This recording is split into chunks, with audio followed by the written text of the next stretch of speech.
Hi viewers, ఈరోజు మీకు నేను మంచి క్రిస్పీ చికెన్ ఎలా చేసుకోవాలో చూపిస్తాను. చూసేద్దాం రండి, ప్రాసెస్లోకి వెళ్ళిపోదాం. ముందుగా నేను ఒక 1 kg చికెన్ తీసుకున్నానండి. దాన్ని ఒక 2 hours మ్యారినేట్ చేసుకున్నాను. మ్యారినేట్ చేసుకోవటానికి ఒక పెద్ద టేబుల్ స్పూన్ అల్లం వెల్లుల్లి పేస్ట్, ఒక పెద్ద టేబుల్ స్పూన్ కారము, లైట్గా కొంచెం సాల్ట్, పసుపు, ఆయిల్, కర్డ్ కొంచెం వేసుకున్నాను.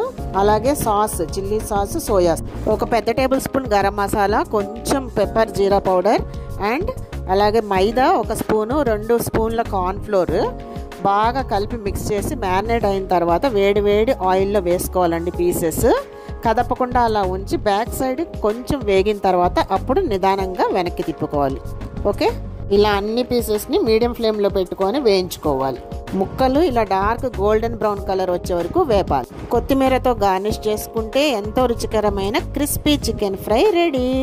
మీరు కూడా ట్రై చేయండి. Okay, bye.